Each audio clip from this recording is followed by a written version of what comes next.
Good evening, everyone. I would like to welcome you to the Parent Power Group.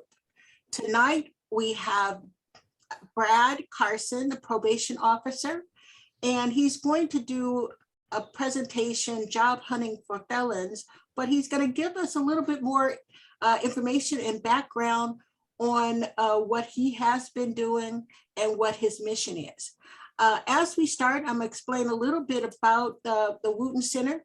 The Al Wooten Jr. Center is a nonprofit organization founded by Myrtle Faye Rump in 1990 in honor of her son killed in a drive-by shooting. The center provides free after-school and summer programming for students in grades 3 to 12 in South Los Angeles.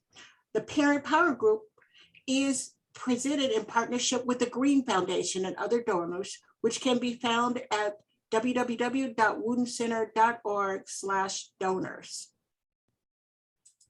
And today's presentation, Job Hunting for Felons, and 8:30, we have another presentation, Finding Treasure at the Library. And Brad, I will give you an opportunity to introduce yourself as I queue up your presentation. Thank you, Alberta, and thank you, Al Wooten Youth Center. Thank you for this invitation. It's quite an honor for me to come before you guys and this Parent Power Group. Looking forward to it. My name is Brad Carson. I'm a Los Angeles County Deputy Probation Officer right here on Normandy and Imperial. And so I've been a probation officer for 33 years. I've been blessed to do nothing but essentially pilot programs, proof of concepts, prototype models for 33 years.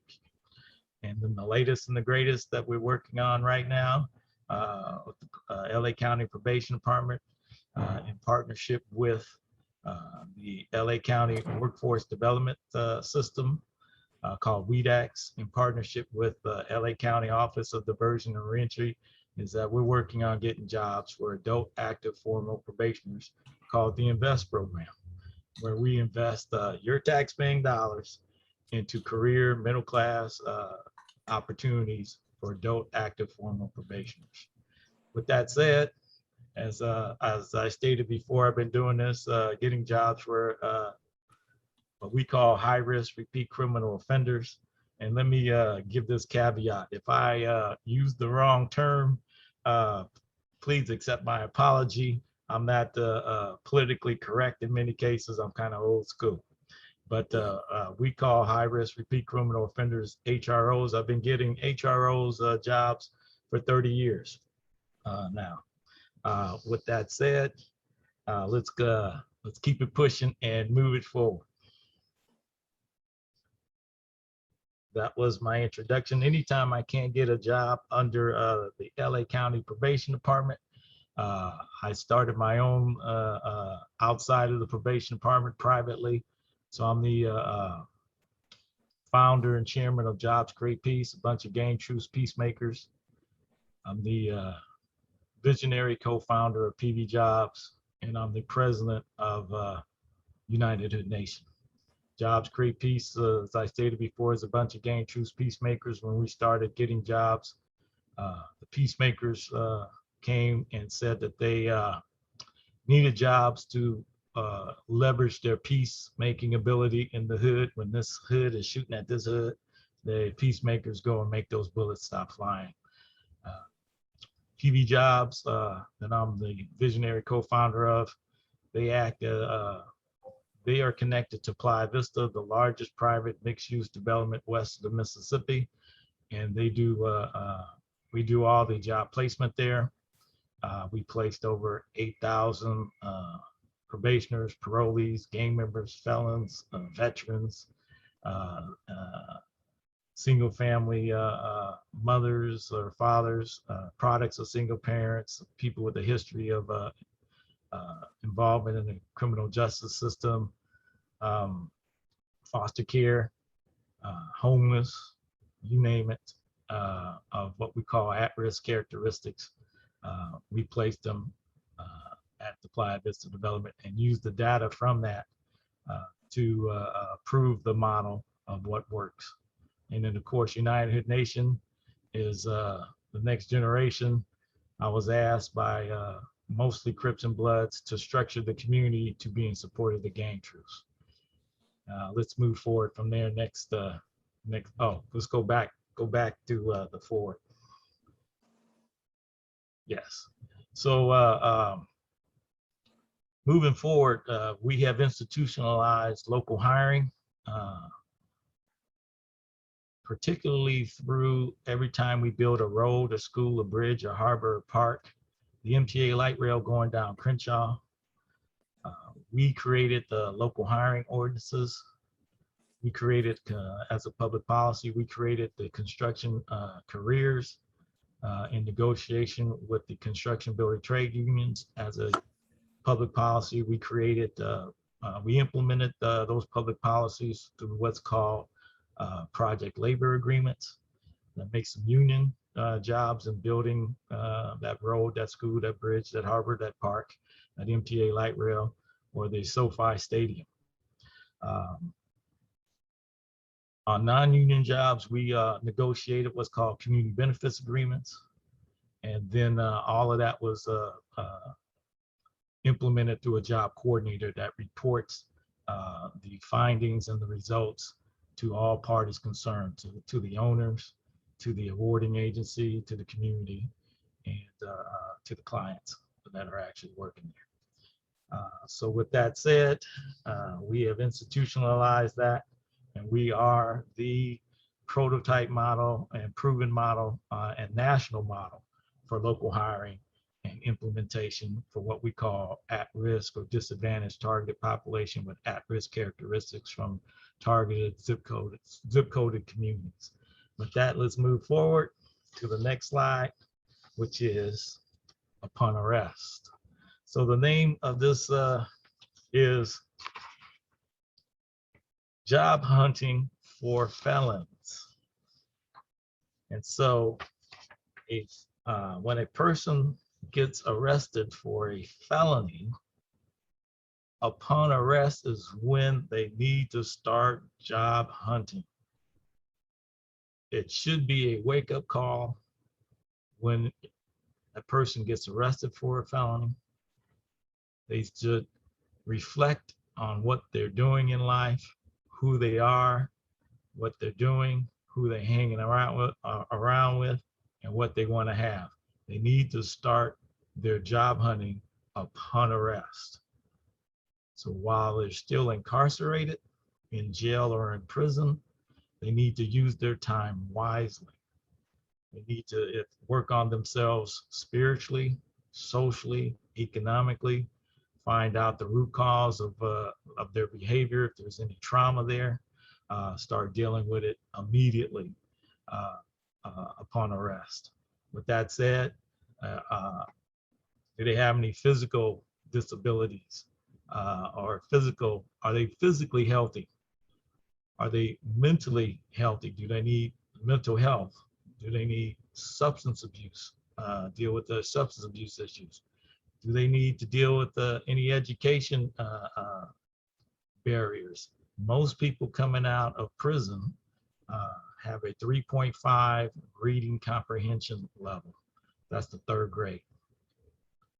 And a lot of them have been diagnosed as learning disabled as well. So you need to work on, do they have, life skills issues, anger management, for lack of a better term, parenting issues.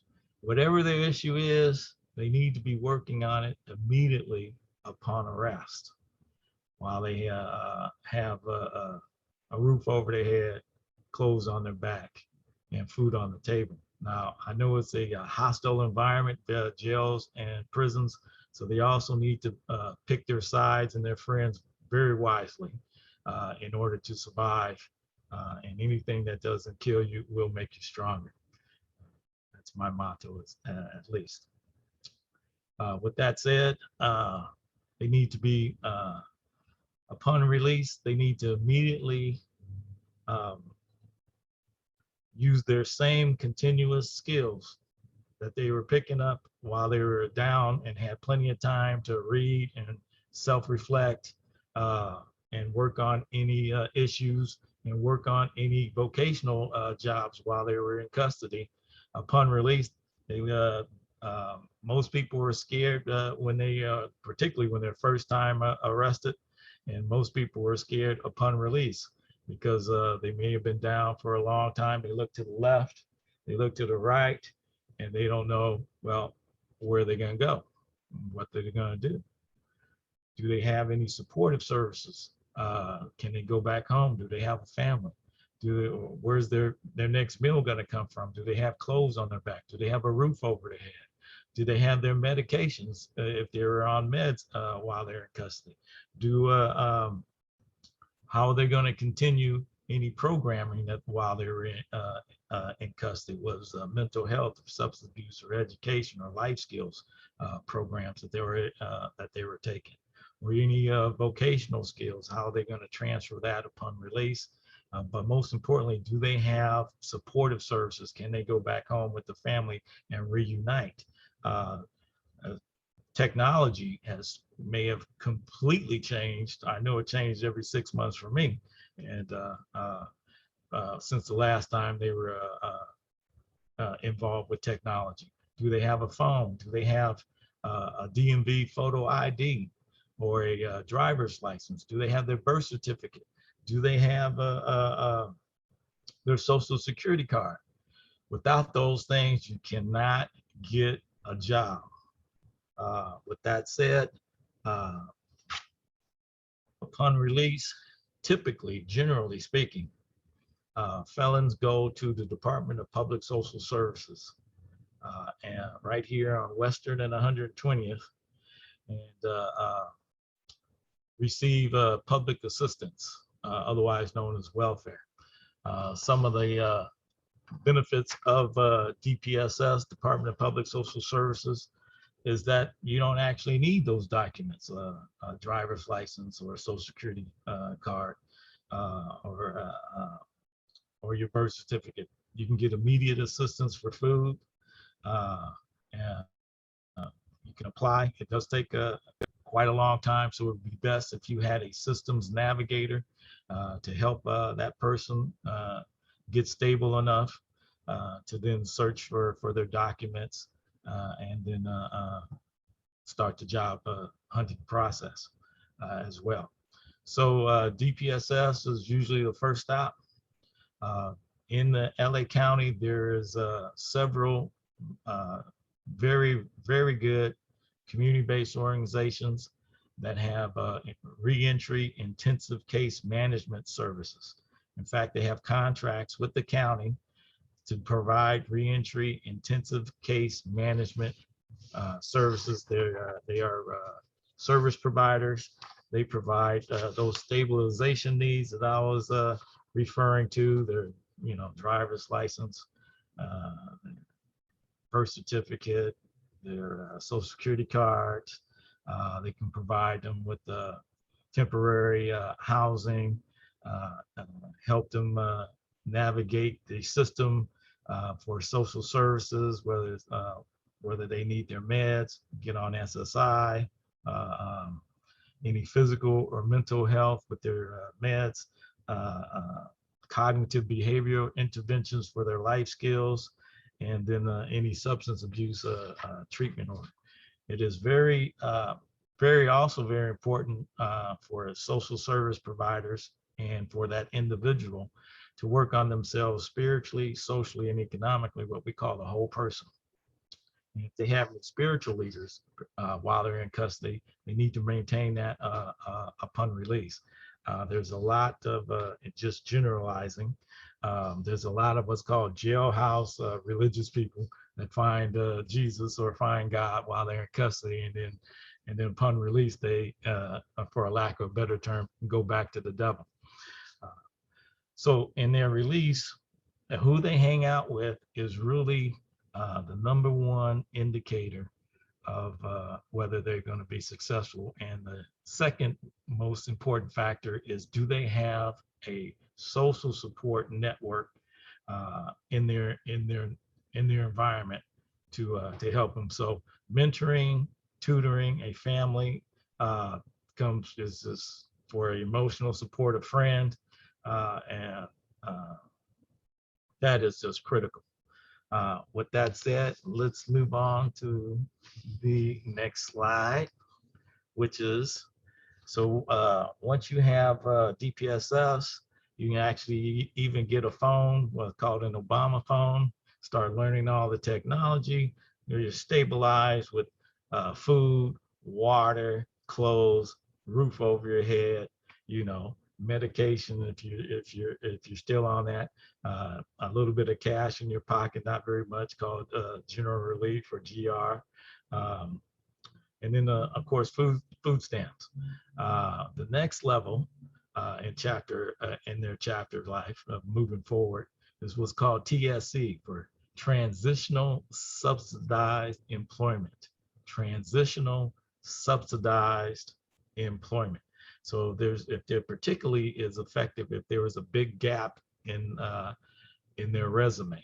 So let's say they were down in jail or prison for 3 years, 1 year, 5 years, 10 years. Well, an employer is going to want to know, why is there such a big gap in their resume? What were they doing for that time? Fortunately for us here in Los Angeles County and in California in general, we have what's called a fair chance policy.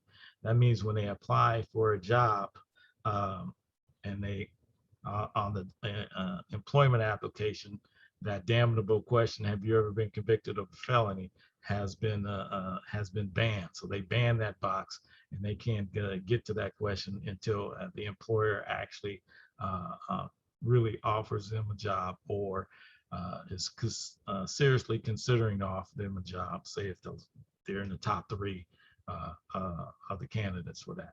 So the TSC, transitional subsidized employment, helps bridge that gap, particularly for those that are not ready to work and need to build up their resume, need to build up their work ethic, need to put some money in their pocket so that they can survive.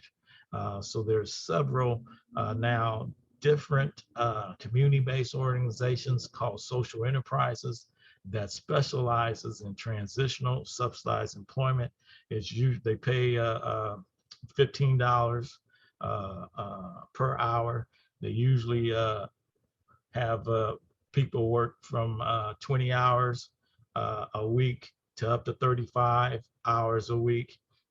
They usually have a flexible schedule, so a person can go to school, so they can go to counseling, so that they can meet any mandatory obligations, legal obligations, say with their probation officer or their parole officer.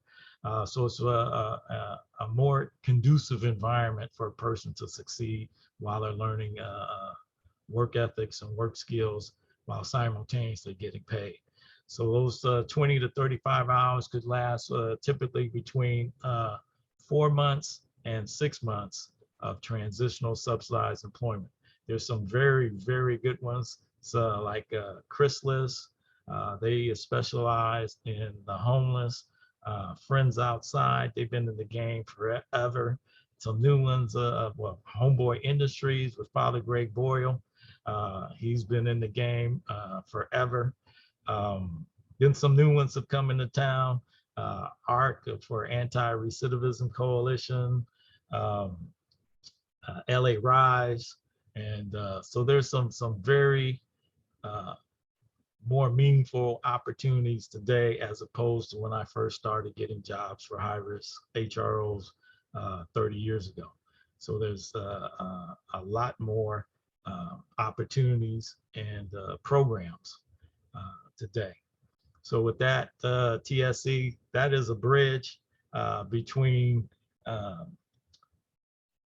jail upon release to temporary subsidized employment while they're still receiving supportive services, welfare benefits from DPSS.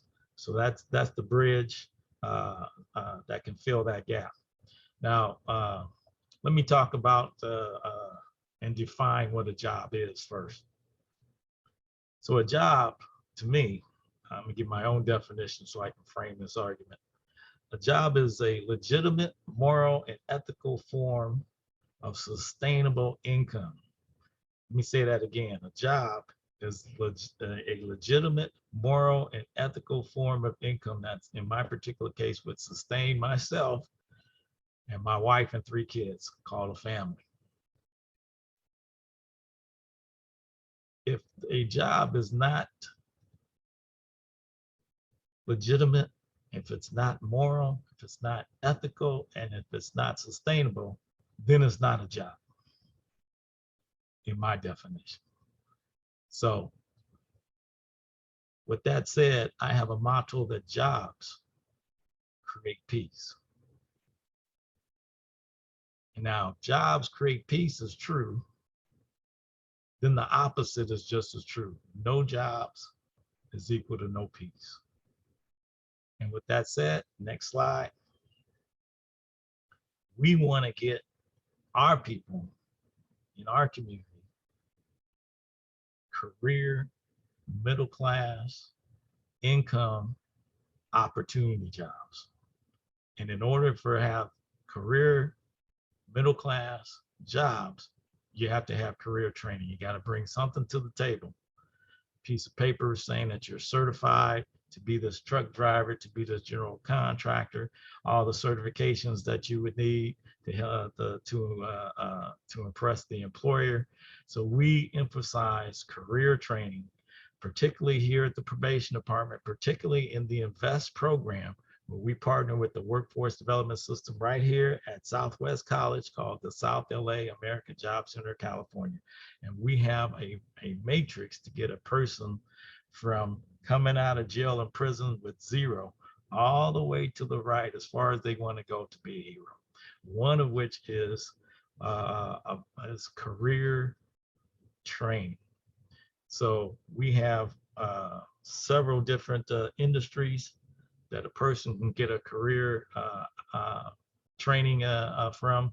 We have a whole computerized system that's called the iTrain, in which a person can take first a vocational aptitude test, find out what their interest and aptitude is, whether they should be a doctor or a plumber, or they should work inside or outside. We have a career exploration test, which essentially says the same thing. We have a reading and writing and arithmetic test to find out if they're in the 3rd grade, 9th, 8th grade, or whatever grade level that they're testing out as. And then we match them to a career training opportunity. We have every type of training opportunity that you can think of now. So at first, 30 years ago, it was really confined to construction, culinary arts, and truck driving, which are very good jobs. But now it's expanded exponentially for felons hunting for jobs to be career trained, get certified, and so that they can get placed. We have solar. The whole solar industry is completely booming. Technology is completely booming. Of course, we still have culinary that's coming back really strong with all the restaurants being closed. As you see, the construction building trade industry is very, very strong here as well. We have biosciences. We have pretty much anything a person can test for and can fit their background as a felon to that particularly vocational job. In the past, it was extremely hard for felons, convicted felons, to get just some basic licenses, consumer licenses that had nothing to do with their felony, such as being a barber or a beautician, or cosmetology, or even real estate a license. So though in the last 20 years, those occupational licenses have tremendously eased up to let a person, particularly with the felony background, enter into those industries and succeed. There's a huge database I like to give a shout out to called 70 Million Jobs. These are 70millionjobs.com. This is essentially a database, a matching program, just like Monster or just like Indeed, if you've heard of those, just for felons. So there's 70 million felons, ex-felons in the United States. So they can go to 70millionjobs.com once they're job ready, of course, to be placed in employment opportunities that are middle income. That's it. Let's go to the next chapter in life. Chapter 5, career entry. So once we train, once a person is stable, once they've been working on their issues, once they have all of their documents, once they've gone through basic assessments, reading, writing, arithmetic, career explorations, and more intensive assessments for job opportunities, for job trainings, then we place them into career paths. Like I said, as entry level, middle class, and we provide job placement. We follow up with a financial coach. We follow up with a mentoring coach, because once you're making middle income money, well, the IRS is going to come for you first.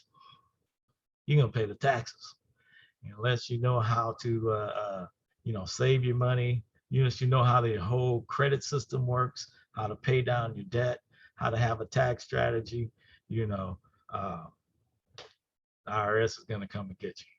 And so, like most middle class or middle income people, they want to buy a house, they want to buy a car, they want to go on vacation, they want to take care of their kids financially. So all these things help produce public safety, reduce crime, reduce recidivism,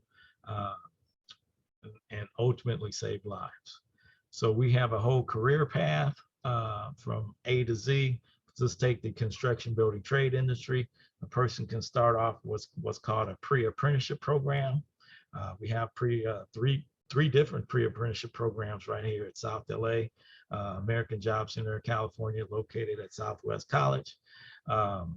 Then we can put them into the union, or if they prefer non-union, but most people prefer union construction, where they start as a paid apprentice, and then they move up into becoming a journeyman.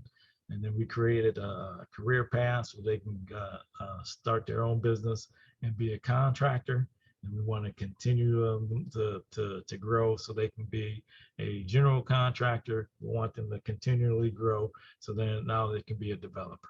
And so that's the whole A through Z in a career path. And we have that in every industry now. Let's go to the next slide.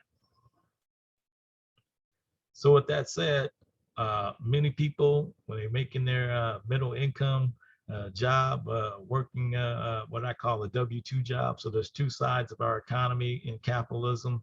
There's the wages side or paycheck side, where you get paid hourly or you get paid a monthly wage.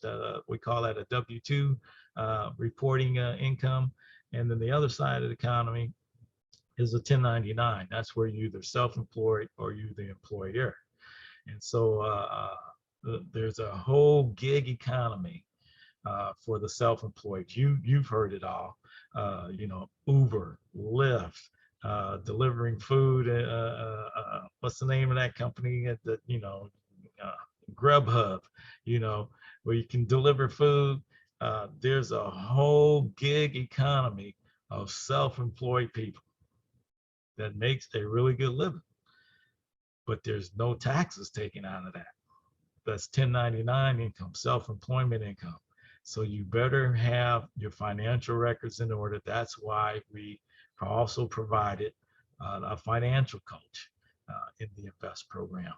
And with that said, once you start your gig economy, you can actually not play around. You can be serious and have a serious tax strategy between your W-2 job and your 1099 job, deducting all your 1099 deductions from your W-2 income, save those in taxes, and then put that in your savings account so you can buy a house or a car or send your kids off to college in a fund, a college fund. So we teach that on how to explore the gig economy. A lot of people don't know exactly what they want to do for a living. And so we advise them to follow what's called ABC. That's any job to a better job to a career job. We also want to expose them to 3 types of jobs. One is a sales job, because everything in life has to be sold. All products and services are actually sold. 2 is an office job, pushing paper. You see all this paper behind me? Pushing paper in an office as an administrative office inside an office job. And 3, working outside with your hands, to say like in construction or being a truck driver or even so for people that don't fully know who they are or what they want to do in life, we recommend them to have those 3 different types of jobs. And then there are some people that are just straight entrepreneurs. And I want everybody on this Zoom meeting here during this presentation to know that all jobs, including my government job, is derived by an entrepreneur, all of them. So if we want to increase the jobs and the job creation and have a local sustainable economy, then we have to also produce and provide services to that entrepreneur. And we really only need about 15% of them to actually keep the economy going, to hire the rest of us. With that said, let's go to chapter 7. And that is being an investor and an employer. So the next level to the gig economy and to entrepreneurship is saving your money so you can be an investor or an employer or both. Once you become an employer, you have other people working essentially for you. You're making money off of their efforts, essentially off of their salary or off of their wages. So let's say they're getting paid even a good salary, $25 an hour. Well, as an employer, you're probably making $10 an hour off of them. And if you have 10 of them, that starts to add up. So you want to take that money and invest. And when you invest in the economy, when you invest yourself, you have more money, and then that's how you grow your economy. So we teach as well these investor skills. We also teach employer skills on how to be an employer through small business incubation. So we partner with small business incubators that teach all types of, how to do a business plan, and then they break the business plan down into basically it's 7 modules, 1 module per week. And then at the end of doing your homework once a week in each module for, let's say, marketing, administration, legal, real estate, website, social media, all of that. Once a week, they come together and do their homework, and then they put that whole package together, and then they pitch it in front of investors, venture capitalists, like that movie, like that show Shark Tank. You might be familiar with Shark Tank? Well, they pitch it in front of them, and if the investor group likes it, then they would put their equity in there and mentor them, and if not, then there's also microloans that the business incubators have to launch a person's dream and vision. And with that, let's go to chapter 8. We want to grow sustainable businesses. So the person, like I said, they start off not knowing who they are, what they want to do. They get on welfare, they get TSC, transitional subsidized employment. They're taken off of welfare, off of transitional subsidized employment, and get their own W-2 middle class career opportunity and income. They supplement that with being self-employed in the gig economy, because you got to get your hustle on. You got to have more than one, multiple streams of incomes. They may then open up their own business and start investing their money as well. We want to grow their business so that they can hire people from the neighborhood on the TSE model. They can reach back and mentor and tutor and help the next person in their own hood. And then as we grow their business out with TSE, transitional subsidized employment to any employer, that is free labor to that employer. So transitional subsidized employment not only pays the worker a minimum of $15 an hour, plus all their workers' compensation, which is usually another $15 an hour. But that's at no cost to the employer in our program called the Invest program. And so that way we can grow businesses, because they can get for essentially free labor up to 300 hours. They will, still provide the mentoring and the giving back of that individual, the TSE worker, but they have the benefit of having a probation officer like myself to also rely on to help that individual. They have the benefit of the American Job Center of California, also known as the Workforce One-Stop Career Center, career development specialist there, and a business service representative there. And so they have, the businesses have all the support to help that TSE grow their business. And if that sustainable business is really, really smart, they would do what we call creaming. They would get the cream of the crop and hire them and to build their business, because the business environment is very competitive. So you want the best people. We have found that felons have been very, very loyal to their employer. They show up on time, they work really hard, they're really grateful for the opportunity that they have received, and they are very competitive to non-felons. In fact, they may even be better because of their loyalty and not skipping from job to job to job, as many people do. And so there's some definite advantages there. Another big advantage of felons and even ex-felons in the program is that the business can also not only have free labor up to 300 hours for transitional subsidized employment, TSE, but they can get, when they hire them, the TSE person or any person that has a felony and was released from custody within the last 12 months, they can get what's called on-the-job training. So the employer now hires that person, and up to 400 hours, they can get 50% of their wages reimbursed back to them, up to a limited amount of money. So the normal $15, $20 an hour, 50% of those wages can be reimbursed back to that business, back to that employer, and to help build and grow their businesses. That employer, if they hire certain categories of, in my particular case, felons, then they're also eligible for what's called a work opportunity tax credit. Now, a tax credit of the minimum is around $2,400. A tax credit is a dollar for dollar savings off of their bottom line.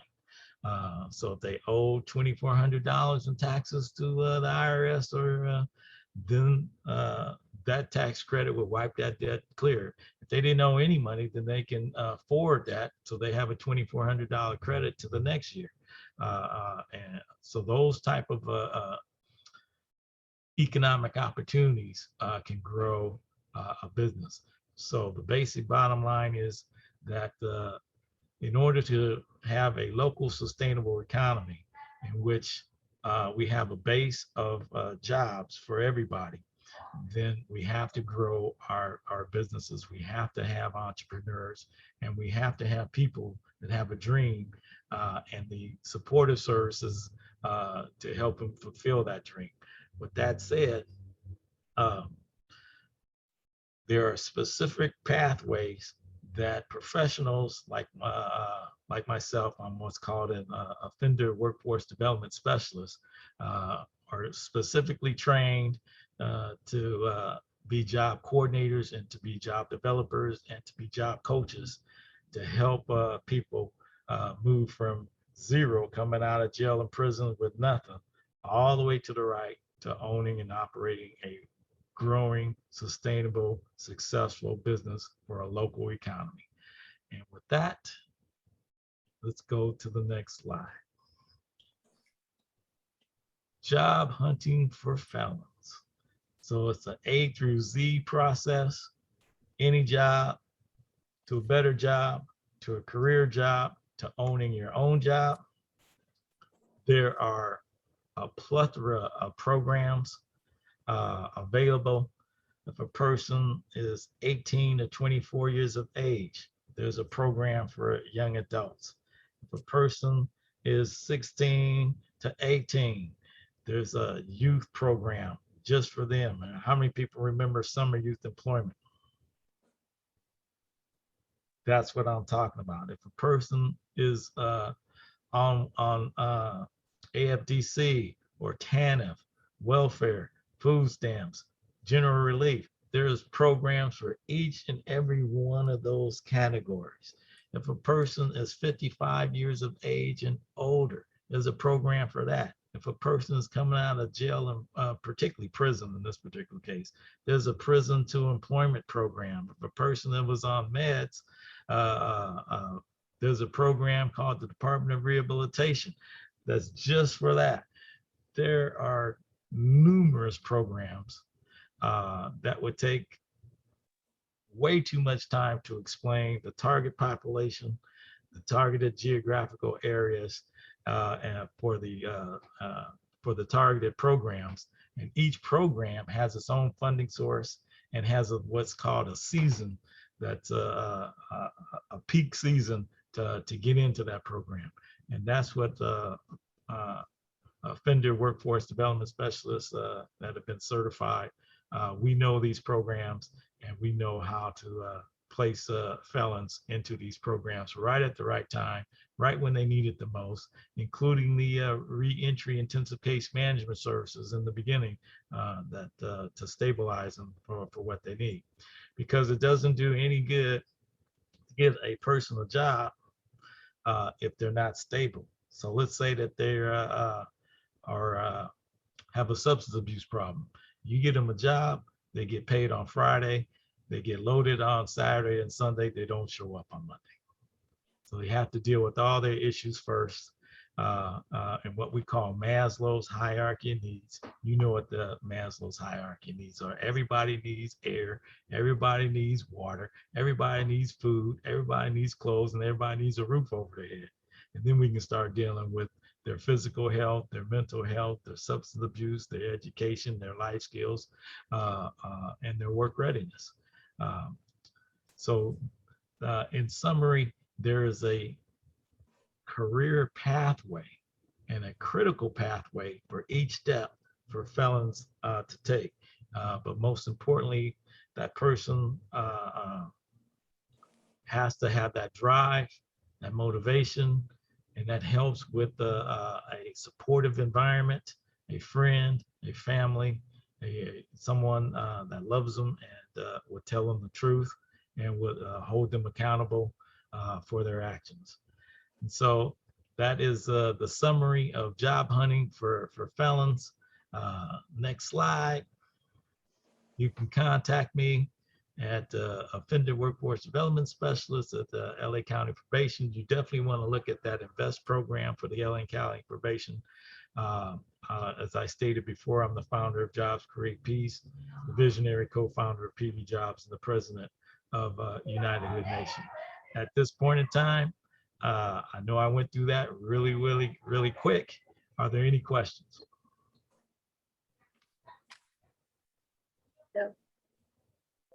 Yes, I have a couple of questions. Oh, go ahead.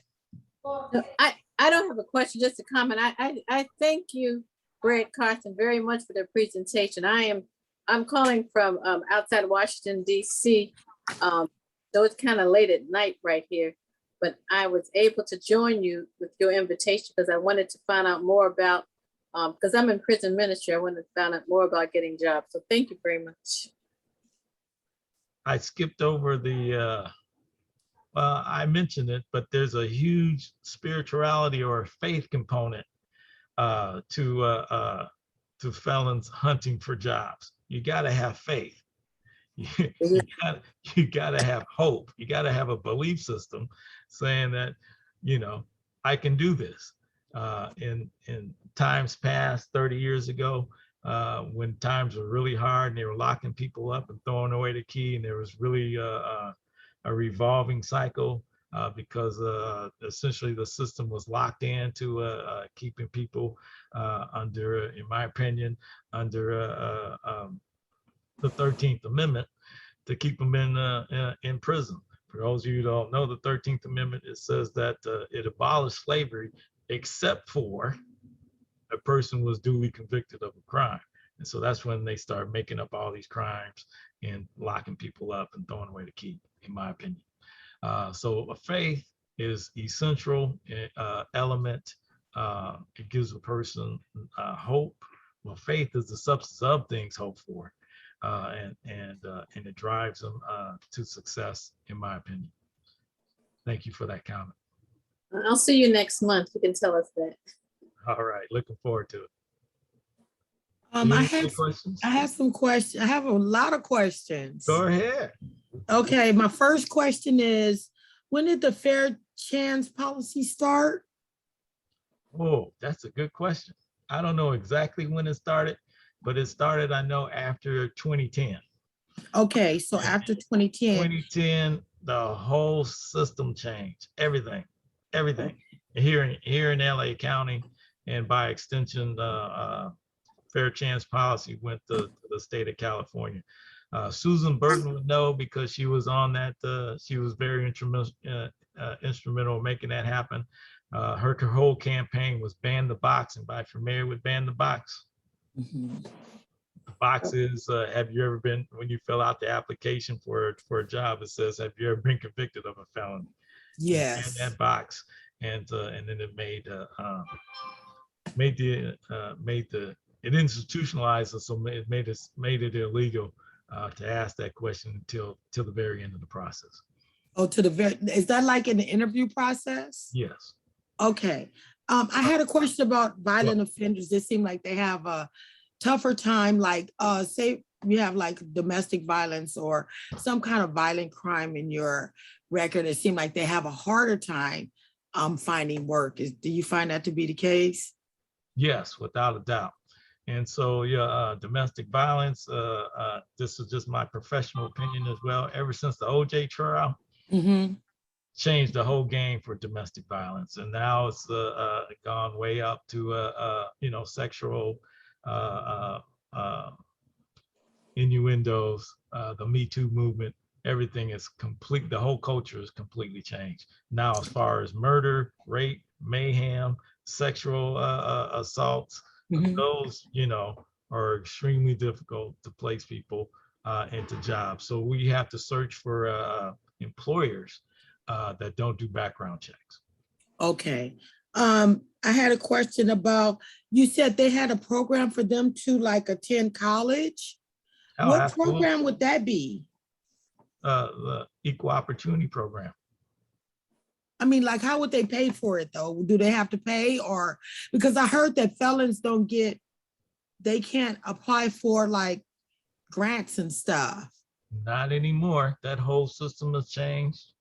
Okay, 30 years ago, 10 years ago, that whole system has changed. So yes, felons can apply for grants and get the grants to go to college. okay, So check with your local FAFSA form, or check with your local college counselor and fill okay, out the forms. It's called, and if they meet certain income requirements, they can get what's called a EOP program. I forgot what EOP stands for, Equal Opportunity okay. Program, that's it. So they can get mentors, tutors, books, you know, the whole nine, grants. You know, in fact, they have a college in back in prison now. Wow, really? While I they're know they still had taken it out incarcerated. for a while. Yes, while there's, I'm telling you, the whole system has changed. And let me tell you That's how it changed, interesting. Okay, since we got a few more minutes. So back in 1990, there was a group of California inmates that sued the state of California prison system and said that it was cruel and unusual punishment to be locked up in an overcrowded prison because they were dying. And then 20 years later, it went all the way up to the United States Supreme Court. United States Supreme Court said, yes, you're right. It is cruel and unusual punishment. It's against your civil rights. And they ordered, United States Supreme Court ordered the state of California's prison system to reduce their prison population. And they gave them X amount of years to get down from a ridiculous 200+% to 137% of capacity. And that's okay, called Assembly Bill 109. Changed okay. the entire system. Assembly Bill 109 created a whole new prison system and started releasing prison people from state prison all day, every day, and want to stop not only them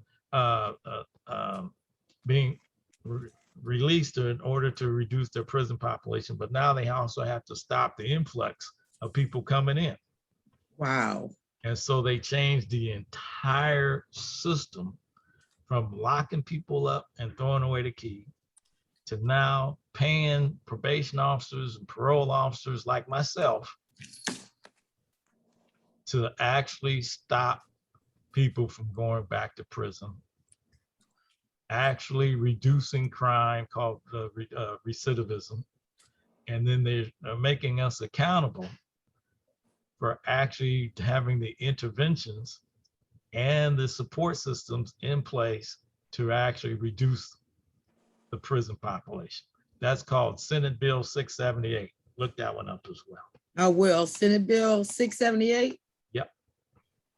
Okay, I got two more questions. And one is, how do you get the financial coach once you have, like, say someone is trying to do an entrepreneurship and they have, they have some skills in like cooking or want to do a food truck, say one, how would they get the financial coach to help them with, learning how to do that? And the second part is, how do you get to do the 7 modules so that you can be ready to present a PowerPoint or a presentation to someone that might be able to help finance your idea? Two things. So when we created the career path, we created it in those 7 modules that you were talking about. Once a person is making that kind of, particularly middle income money, Okay. we automatically have a financial coach embedded into our system for them, because now they have to start, as I stated before, saving money. They have to start getting out of debt. They got to start building up their credit.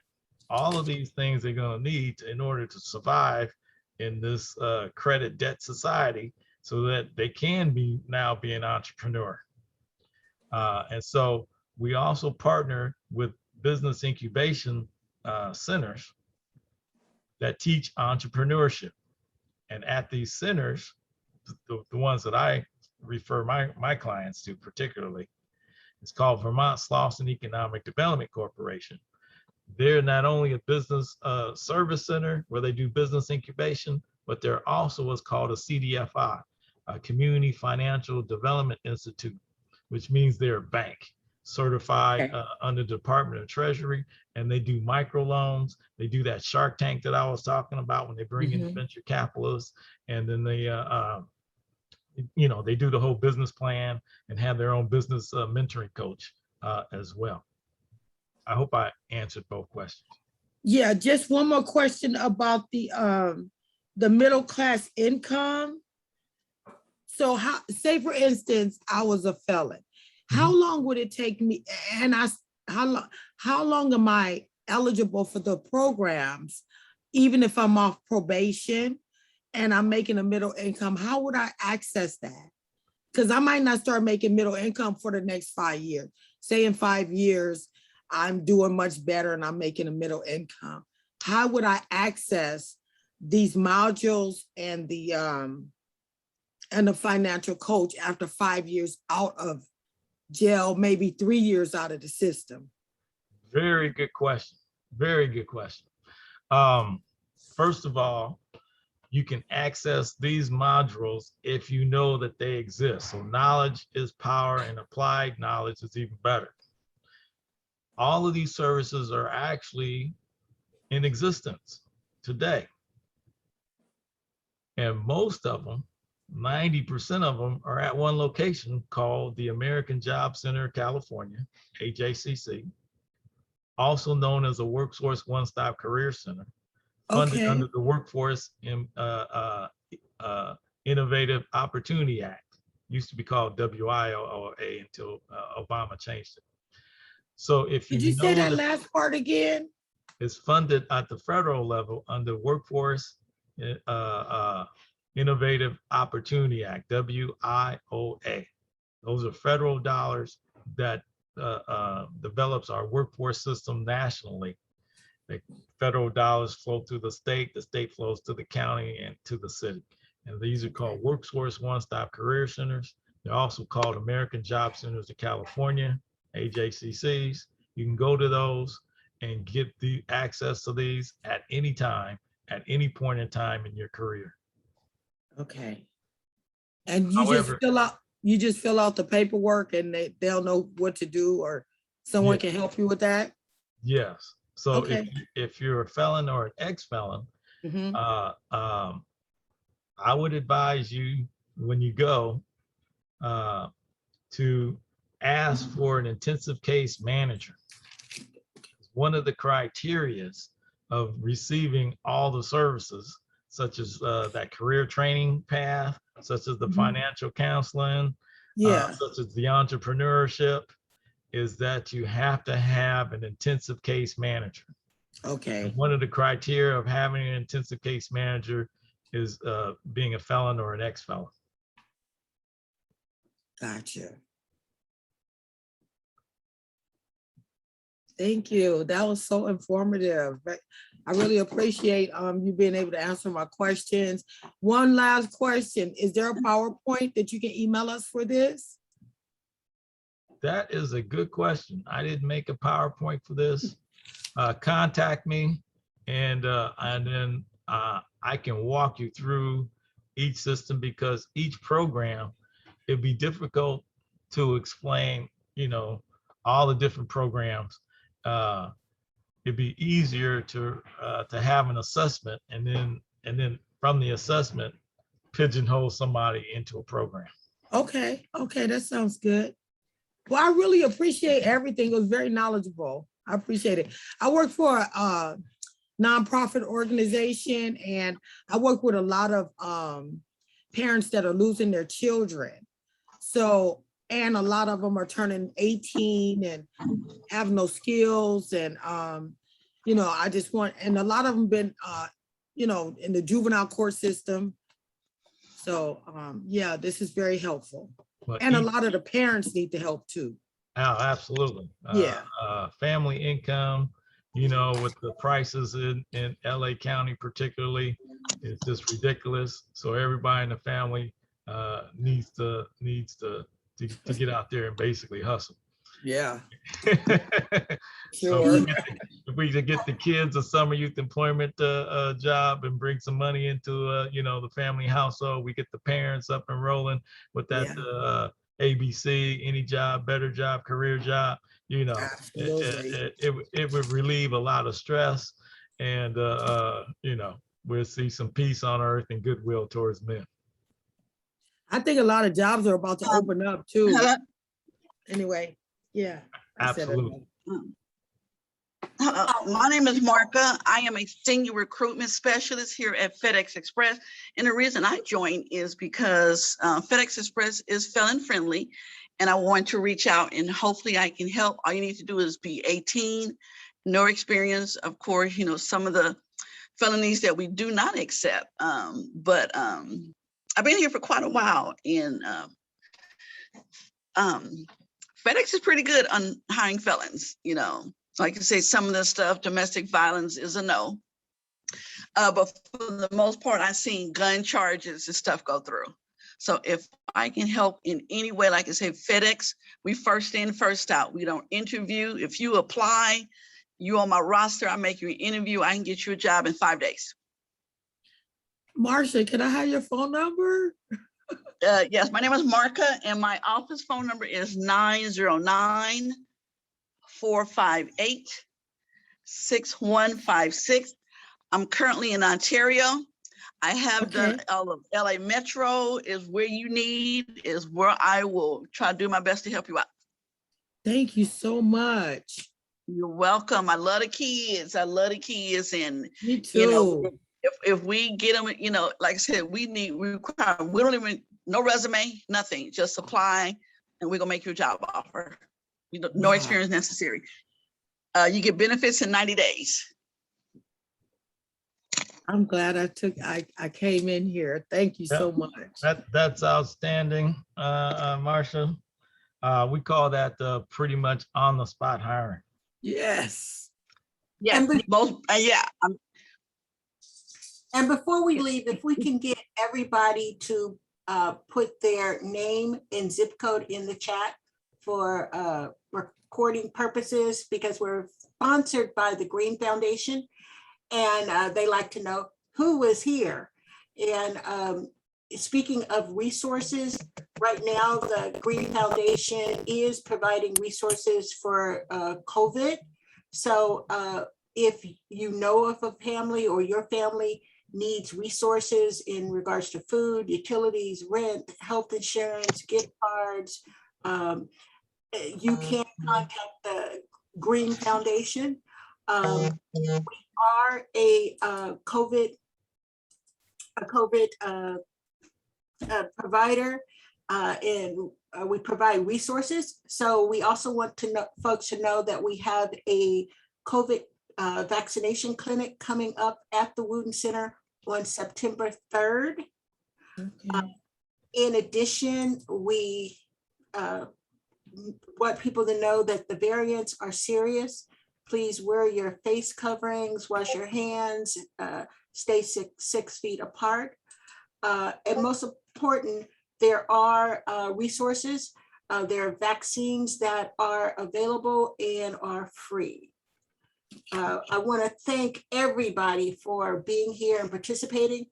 One thing I wanted to say was the information that you are providing, believe it or not, the high schools are not providing information like this. So especially when you have students that get into trouble, they never got the information in the first place. So this is new to a lot of people. And this is one thing that is definitely missing in the schools. Absolutely. So you wonder how folks end up in situations, especially foster kids. They're not taught or given life skills before they're 18. And sometimes they get caught up in the system for just minor things. And Brad, I'm sure you've seen that. Absolutely. Absolutely. And I have a relative who's, she works in the prisons. And that's one of the things that breaks her heart is you have young offenders, right out of foster care that end up getting in trouble for, shoplifting. Yeah. And they have none of these skills that the schools are not teaching. So this presentation was amazing. And I think you should do a podcast, Brad. You need to do a Yeah. podcast. Some kind of way, yeah. No, yeah, because I work with foster kids too, you know. I work with the foster care system and they don't even know what they're getting into. Once they turn 18, they think it's gonna be like juvenile court, and it's not.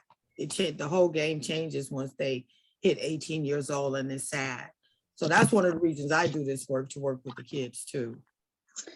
You know, you'd be surprised how many homeless kids I have come and apply, and they kind of be embarrassed, you know, because you need 5 years of residential history, and you know, I don't have 5 years. We just stretch that,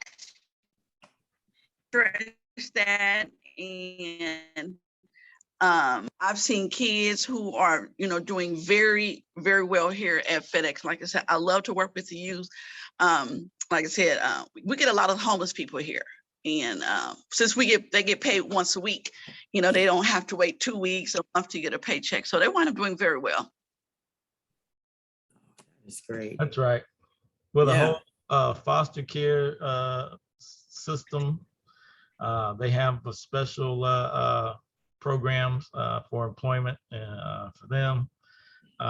They have special programs for youth, as I stated. They have programs for everything. You just have to catch the right person at the right time to the right program. And essentially that's where a specialist comes into play, because it's also it's a relationship based. So I can pick up the phone and call a career specialist. I can call a business service rep and tell them, I'm going to send a person over to you. I want you to take good care of them. And generally 9 times out of 10, they do it. And so if you have anybody that you know and that you love, and you're a loved one, a family member, you know, you can send them to me. You be their accountability partner. You know, I'll leverage my relationships to a warm handoff to a career development specialist. And if they mess up, then I'll send them back to you and say that they didn't follow the yellow brick road. They got off the yellow brick road, and then the flying monkeys came and got them, or whatever. Yeah. You know. Well, Bradley, or I'm calling you Bradley. Brad, I have a cousin. His name Brad. His real name is Bradley. I want to thank you so much for coming here. We have to do it again. There's another program with the Cressla that I think I'm gonna have to talk you into doing that one, because this is such wonderful information. Everyone knows somebody that this could benefit from. And I'm like, if Martha Stewart can be rehabilitated and get a job, everybody else deserves a job too. Absolutely. And now we all have second chances available, third chances, fourth chances, fifth chances. There's a whole new climate out there. And I want everybody to know and encourage everybody else that thinks that felons can't get a job. Well, they can, and they will if they believe and put forth the effort. I don't see your name at the Wooten Center. I'm putting my email, so if you have a mailing list or anything, I'm gonna send it to you. And if you have anything, because this was very interesting, I'm doing this on my own time, so I just want to make sure if there are any other, you know, topics that come up that I can join by Zoom. So absolutely, we'll let you know. And thank you so much for coming. And I love when people pay attention and they have questions. We knew you were paying attention. Yes, I love that too. Well, thank you, Alberta. Thank you, thank you Pam. guys. And thank you, Wooten Center, for inviting me. I had a great time, and looking forward to working with everybody. Yes. To make our community a much safer and better place. Thank Good night, you. everyone. Good night.